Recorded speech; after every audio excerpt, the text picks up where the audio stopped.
కొంతమంది కుళ్ళి ఓతులు కుళ్ళిస్టులు కావచ్చు, ప్రభుత్వానికే కావచ్చు, మా అధికారులకే కావచ్చు తప్పుడు నివేదిక ఇచ్చి ఈ ఆర్టీసీ కార్మికులకు యూనియన్ లేదు, ఐక్యత లేదు, వీళ్ళు ఎట్టి పరిస్థితుల్లో సమ్మె చేయరని వారికి తప్పుడు నివేదిక ఇవ్వడం జరిగింది.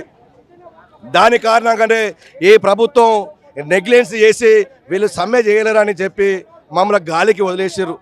కానీ ఈ రోజున చూస్తే తండోపతండాలుగా ప్రతి ఒక్క కార్మికుడు వారి కష్టాల మంచుకొని సమ్మెలో పాల్గొనడం జరిగింది. ఇవాటికి రెండో రోజు. నిన్నటి కంటే ఇవాళ ఇంకా రెట్టింపు అయింది, రేపు ఇంకా రెట్టింపు అవుతుంది. నేను చెప్పేది అబద్ధం కాదు. ఒక్కసారి చూడండి ఈ జనాలను, మా కార్మికులను చూడండి. నిన్న సమ్మె చేసిన రోజు ఎంతో కొంత ప్రైవేట్ వెహికల్స్, ప్రైవేట్ డ్రైవర్లు వచ్చారు. 50 తిరిగే రూట్లలో 10 బస్సులు 5 బస్సులు తింపడం జరిగింది. ఈ రోజుకు చూస్తే దానికి మిన్నంగా ప్రైవేటు డ్రైవర్లు కూడా 20 నుంచి 30 మంది ఇంతమందిగా మా దగ్గరికి వచ్చి, అన్నా మీరు సమ్మె చేస్తుంటే మేము డ్యూటీలు చేసినాం, భావ్యం కాదు, మీ కష్టాలను మీ నెత్తులను మేము తినడం మాకు ఇష్టం లేదని చెప్పి మాకు సంఘీభావం తెలిపి వారు వెనుకకు వెళ్ళడం జరిగింది. ఇవాళ పొద్దు నుంచి చూస్తే 3 నుంచి 4 బస్సులు తప్ప అంతకంటే ఒక్క బస్సు కూడా వెళ్ళలేదు. మీరు కావాలంటే మీడియా తరఫున కూడా ఒక్కసారి చూడండి, ఒక్క బస్సు అయినా కనిపిస్తూ ఉన్నదో.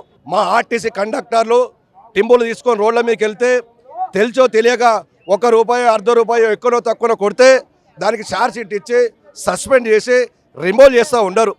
మరి ఈ రోజున మీరు ఆర్టీసీని నడుపుతామని చెప్పి ప్రభుత్వానికి చూపించుకోవడం కోసం బస్సులు బయట పంపుతూ ఉన్నారు. దానిలో ఎంతమందిని కండక్టర్లు పంపుతూ ఉన్నారు. ఒక్కసారి మా అధికారులు గుండెల మీద చేసుకొని చెప్పాలి. ఈ ప్రభుత్వానికి మేము రోడ్ల మీద బస్సులు దింపుతున్నామని తప్పుడు నివేదిక ఇస్తూ ఉన్నారు. ఈరోజు కండక్టర్లు కూడా టిమ్ము పట్టుకొని టికెట్ చెప్పుకోవడానికి ఎవరు ముందుకు రావడం లేదు. ఓన్లీ డ్రైవర్ని ఇచ్చి ఆయన కండక్టర్ లేకుండా రోడ్ల మీదకి పంపి ఫ్రీగా దింపుతూ ఉన్నారు. మరి ఈ నష్టం ఎవరు భరించాలి? మా కండక్టర్లు ఒక టికెట్ ₹1 ఒకవేళ తెలిసో తెలియకో తప్పుడు టికెట్ కొడితేనే సస్పెండ్ చేసి రిమూవ్ చేస్తూ ఉన్నారు. మరి ఈ రోజున ఫ్రీగా దింపుతూ ఉన్నారు.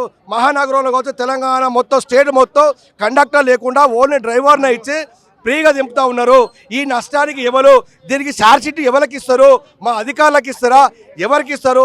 ఈ ప్రభుత్వమే చెప్పాలి. దీని నష్టలాభం కూడా ఈ ప్రభుత్వమే భరించాలి. ఈ కార్మికుల సమస్యలు తక్షణమే పరిష్కరించాలి. కార్మికులు కోరుకున్న కోరికలు ఏం కోరుకున్నారండి?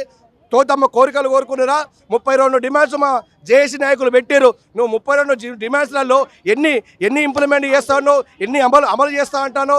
నువ్వు మేనిఫెస్టో పెట్టిన డిమాండ్స్ ఏంటిది? 5 అంశాలు పెట్టినావు. 5 అంశాలనే మేము ఇంప్లిమెంట్ చేయమంటున్నావు, దాన్నే పొందపరచమంటున్నాం.